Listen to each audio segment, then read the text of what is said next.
Good afternoon. My name is Goulden. I've been on this platform a number of times, and over the last few weeks, I've been fortunate enough to interview a number of people that I reached out to. But these are individuals that have inspired me over the last few years of my policing career and continue to inspire me now. You know, I've reached out to Jackson Katz. We had a good talk about men and violence. Tony Porter, we talked about the man box and the role that culture, that society plays in behaviour. And this afternoon, I'm delighted to be joined by my friend, Jean Kilbourne, who I'll talk about how I met Jean shortly. But Jean Kilbourne described as an activist, campaigner. Her website describes her as internationally recognised for her groundbreaking work on the image of women in advertising and for her critical studies of alcohol and tobacco advertising. I look at some of the testimonials on your website, Jean. Mea Angelou, I have enjoyed seeing and hearing Jean Kilbourne wrestle with the issues that beset us all. Her intelligent probing and deductions she has made are used to all of us, all our listeners and readers. And Brené Brown, I found incredible insight and wisdom in the work of Jean Kilbourne. She has changed the way I see the world and myself. And Jean, you've changed the way that I have seen the world. And I first met Jean in Boston in 2012, a mutual event that was arranged by Jackson Katz. And when after that I was desperate to bring Jean back to Scotland to speak about this work, and she inspired audiences 2 or 3 times in Scotland. So Jean, welcome to this conversation. Thank you so much. It's always good to see you, Graham. Yeah, it's been a good Wish I were there. Wish I were in Edinburgh. Yeah, you've been here before and you've followed in Scotland, and I'm glad that you've come across, and we just didn't keep you in a city, or you were able to tour about the country. So it's fantastic to be here. And my plan today is just to really get you talking about some of the issues that you work around, and to share this knowledge to people in the UK and beyond. And, you know, I want to focus on that film, that Killing Us Softly film that you made. I think it came to our screens in 1979. What was your intention behind making this film, Killing Us Softly? My intention was to be able to get the word out to much broader audiences. I started looking at the image of women in advertising in the late 1960s, and I put together a slide presentation. And I was beginning to, by mid-1970s, I was traveling all around the US presenting this slide presentation. But then I realized that, I mean, I could do this for the rest of my life and then some, and you know, would only reach a limited number of people. Whereas if it were turned into a film, then it could be used in classrooms and it could be used around the world. And remember, this was all long before the internet and all of that. So what we did was very simply turn my lecture into a film. And it was a very straightforward film. It was very cheap to make. It was one camera, one take. And it, in today's language, went viral. You know, there was no marketing for it, but it just went out there and people liked it and word spread, and it became a very, very successful educational film. Yeah. So what are the issues that you wanted to communicate to society? You talk a lot about the media, its portrayal of girls and women. So what was your intention behind that film? Well, I used to start all my lectures by saying that I was there to ask people something that they were never asked before, and that is to take advertising seriously. And certainly when I started looking at the image of women in advertising, no one took advertising seriously. I mean, everyone thought that this was a trivial issue and that it was not, you know, advertising doesn't affect us, that kind of thing. And even other feminists said that. I mean, other feminists said to me in the late 60s, you know, we don't have time to deal with things like images in the media because we're dealing with important things like violence against women. And I would say this is all related. I mean, that the dehumanization of women in advertising and throughout the media, the objectification, creates a climate which really encourages violence against women. It's very much related.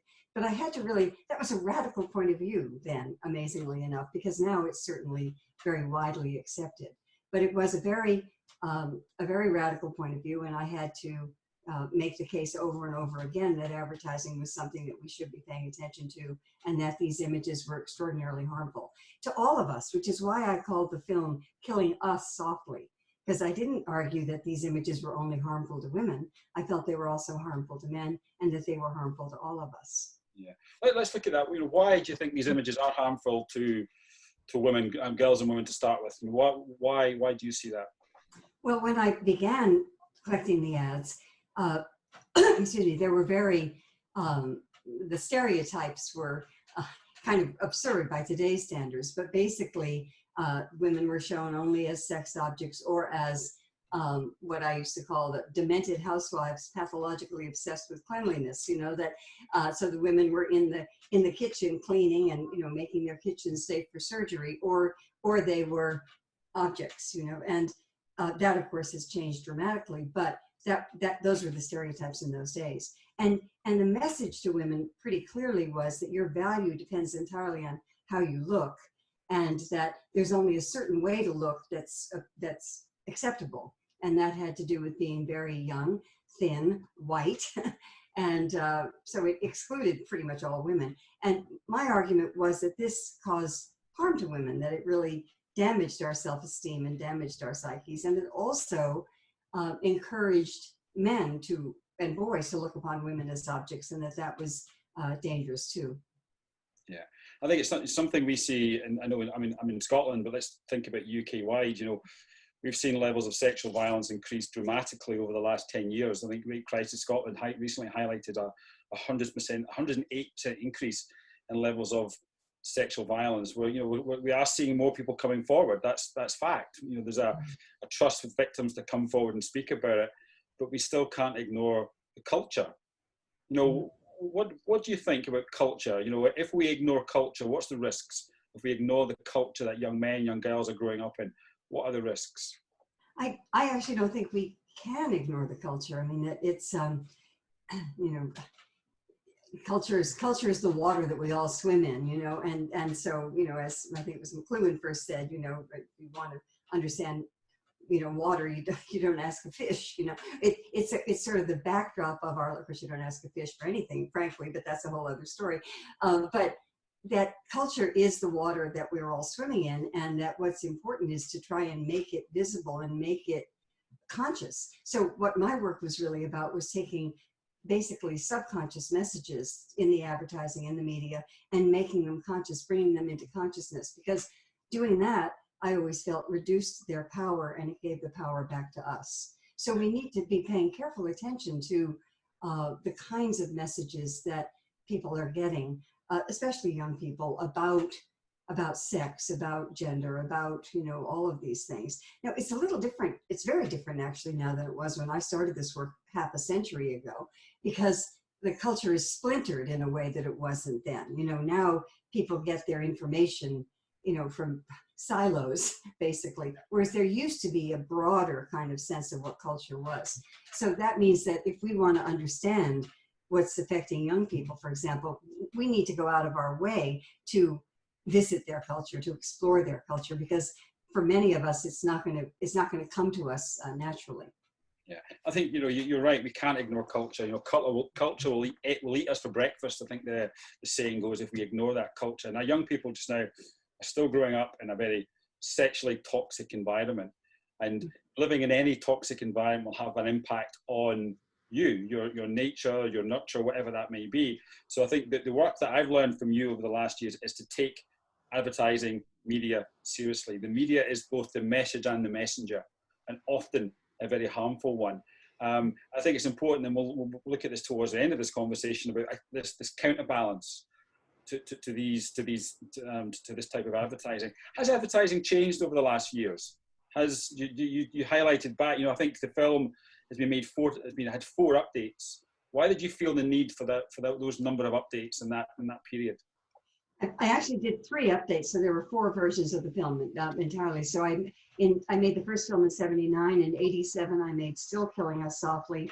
In 2000, Killing Us Softly 3, and in 2010, Killing Us Softly 4. And people ask me all the time, is there going to be a 5? And I don't think so. I think I've sort of said what I have to say. But I had to update it for several reasons. One is that this is a film that was used a lot in classrooms, you know, at other places as well. But advertising changes very, very quickly. The actual ads change, so that it would be too easy for students to look at a film and say, oh, that was then, and everything's different now. And so I would be arguing the same points, making the same points, but using fresher, more current examples. Trouble with advertising is that even a current example is outdated within a few months. But nonetheless, that's what I was trying to do. And also to begin to include some of the newer technology and all the ways in which advertising is changing in that way. Advertising has changed dramatically. And one of the ways in which it's changed is that there's research that is used by advertisers is very much more sophisticated now than it was in the beginning, that they've always used focus groups and that kind of thing, but now they use psychological research, they use brain research that shows what part of the brain lights up when we're looking at an image. And so they spend a whole lot more money on that, and it's much, much more sophisticated. Another way that it's changed, of course, is that it's splintered in a way that it wasn't before. I mean, we used to get our news from, 3 major networks. We used to get, everything was more or less shared. And now that's very, very different. And so one of the things that means is that advertisers can now target us much more narrowly than they ever did before. And that's primarily, of course, through social media, which is social media that are about advertising. That's the point of Facebook. The point of Twitter, of course, is advertising. And so the advertisers can target us very specifically. They can track us. They can see what our interests are, what our political opinions are, all kinds of things, and then use that information. So it's much more sophisticated, much more technologically advanced than it was when I began. Yeah, and in this country, we've seen advertising standards tighten up a little bit over the last few years. Do we need more laws on these issues, or do we need more outrage on these issues when we start to see this type of objectification? Yeah, I think we need outrage and we need education. And I've always been an advocate for media literacy, for teaching people how to decode these ads, how to understand media, how media work, how to understand even things like the news. What's the news? I mean, the news is what a small group of people think will draw in the most advertisers, basically. I mean, it's also about advertising. So I've been always advocating that much more than laws. And the reason for that is I don't trust the lawmakers. I mean, I don't, it always seemed to me more likely that they would ban my slideshow than that they would ban some of the worst ads. So I think it's better to have a lot of activism and a lot of media literacy and education and all of that, and a lot of outrage. I mean, I've always also encouraged that. Well, let's keep the conversation going. I think I agree with you. We need to be brave enough to challenge advertisers if they start to step over that line again, because sometimes people do just test. They'll produce an advert and they'll just test it and they'll throw it out. We saw it over the Super Bowl weekend. We see it in this country from time to time as well. You talked about media literacy. What's needed? Media literacy. What's needed to support young people navigate this toxic culture that we just talked about? Well, for starters, we need to be teaching media literacy in the schools starting right away, starting in, of course, age-appropriate ways, but starting in kindergarten, to help kids to understand, what is a commercial. I mean, if they see, in this country, characters in TV shows are allowed to sell stuff to kids. So if kids were helped to understand that might make them less susceptible.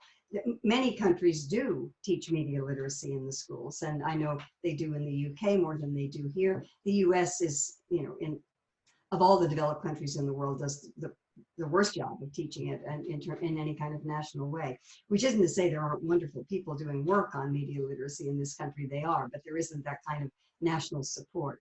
And there are wonderful organizations here. So, and it should be taught all the way through school, and it should be integrated into other classes as well, so that if you're teaching history, you're going to look at the media as well at the time and how that affected the reactions of people at those times. Or if you're teaching math, you could do things with statistics and how statistics are used and misused. There's so many ways to incorporate media literacy into every class. And one of the beauties of it is that not only is it incredibly important, but it's of interest to young people. Young people tend to be very media savvy, and they're interested in this. So it's a way to kind of keep their interest as well. Yeah, I think media literacy is common, and I think you're right. We need to, don't make this something that's separate to learning, because all the stuff that you've talked about, all the issues you've talked about, are actually is actually impacting negatively on people's ability to learn. It's impacting on girls, on their self-esteem, on their behaviours. their treatment by intimate partners, by boys in relationships. You know, how should we be better working with boys and men on these issues? Because I get a lot of men say to me, oh, that's just nonsense. You know, that it's just an advert. It doesn't do any harm. You know, because I think you said before that, you know, girls and women are objectified more than boys. But are boys objectified in the media, do you think? Yes, boys are definitely objectified, and you know, more than they used to be, and boys are sexualized, you know, much more than they used to be. But my feeling always has been that the harm, the image of women, you know, harms not only women and girls, it also harms men and boys. And not only, so it's not just that there are negative images of women that harm women, and there are negative images of men that harm men. We're in this together, and we're all harmed by negative images of each other. And so if boys learn from a very early age, as they do, that a girl's primary value is, you know, her body or her sexuality or how she looks and that sort of thing, it's very hard. It's hard not to learn that, you know, in a toxic culture. And at the same time, if girls learn that a certain kind of toughness or invulnerability in men is sexy, then that's going to affect how they feel, you know, whom they choose for their romantic partners. And the truth is that the traditional definition of men, you know, of what it means to be a man, to be tough and to be invulnerable and not to communicate, is a blueprint for a disastrous relationship. You know, you cannot have a successful intimate relationship if you can't be vulnerable. So men are paying an incredibly high price because men want intimate relationships just as much as women do.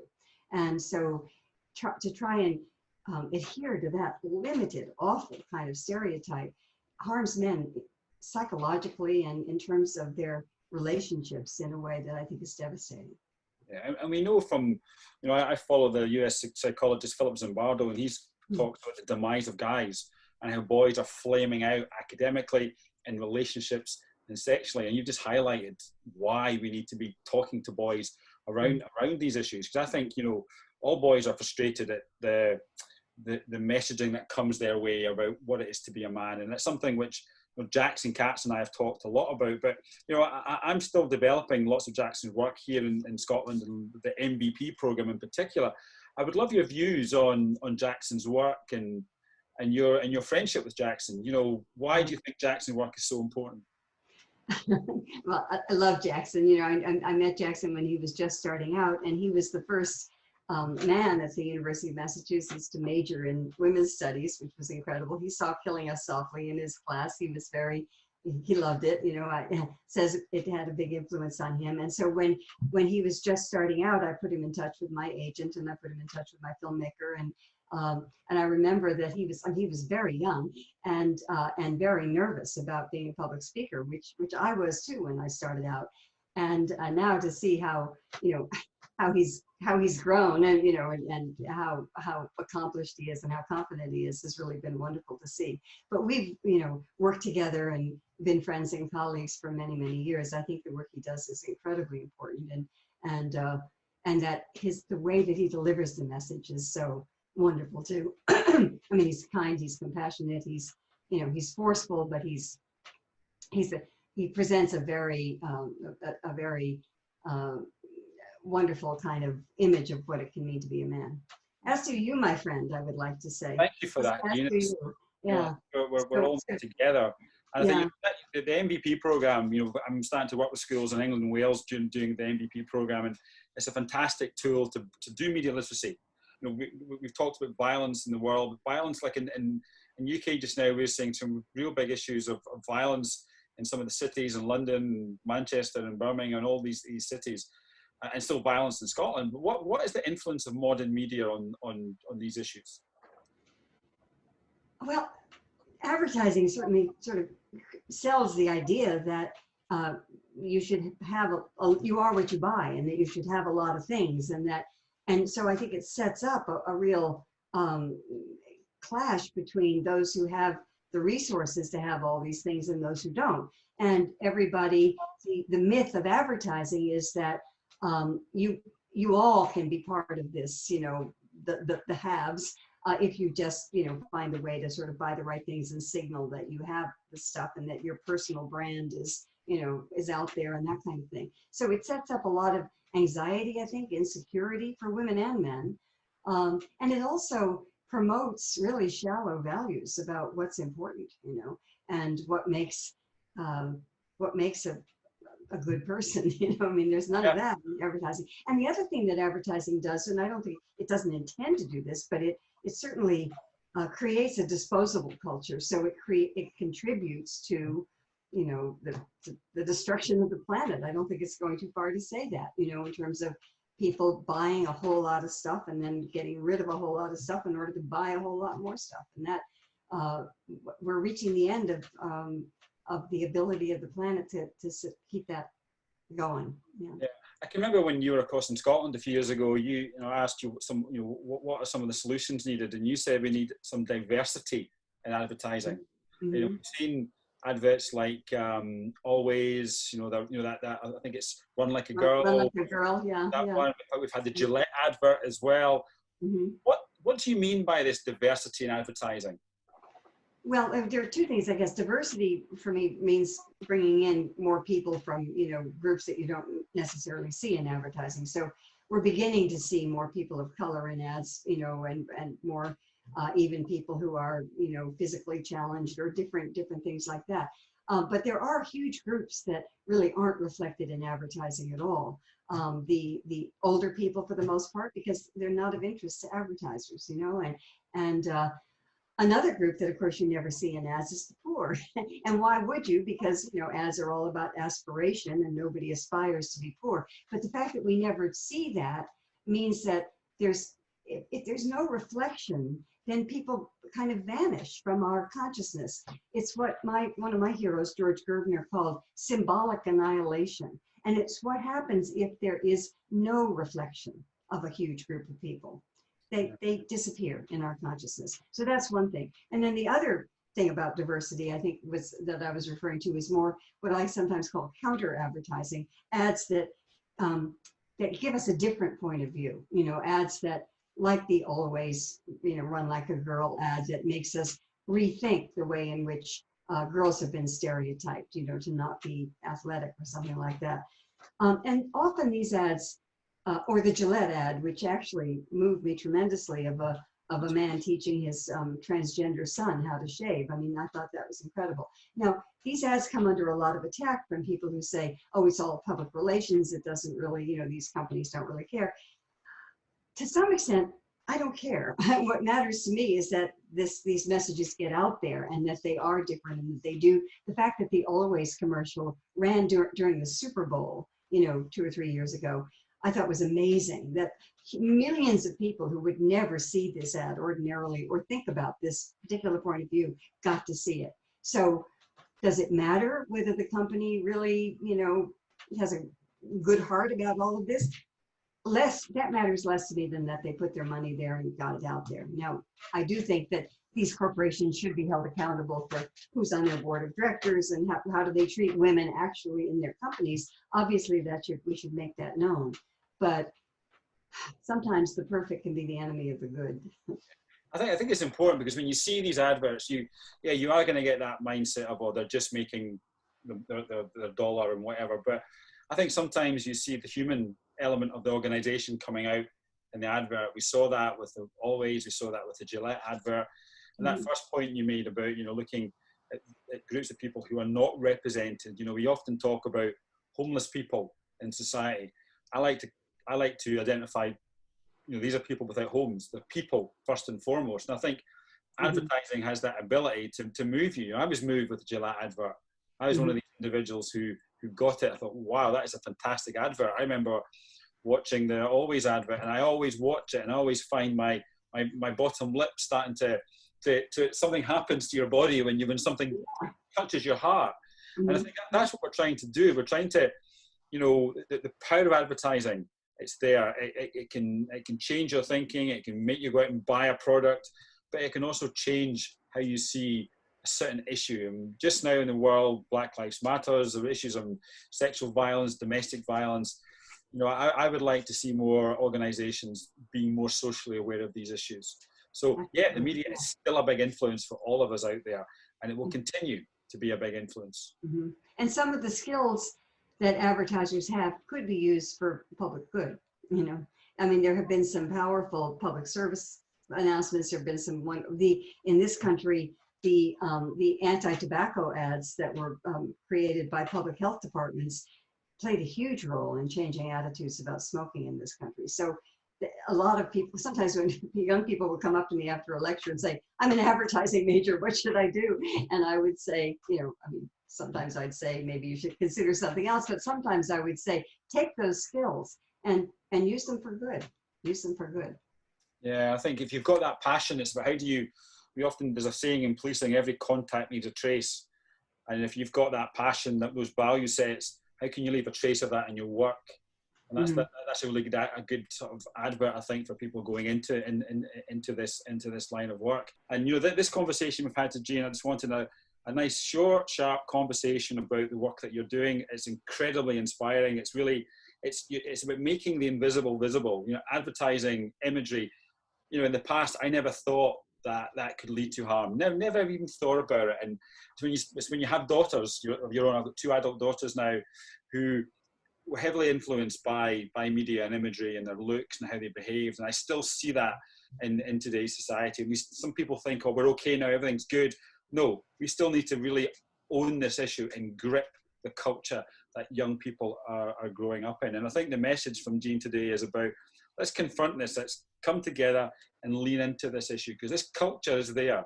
It's how we help young people be resilient to this culture. Yeah, we can be activists and try and change the culture from the other side, but whilst this culture is still there, we need to help our young people develop some skills and strategies to better understand it so they can navigate it. So listen, Jean, I really thank you for taking the time today. You know, we were planning on doing a number of conversations, but I just sensed we could just get through this, and there were some really good links there, some good ideas for people to take away from this conversation today. So listen, thank you for your time.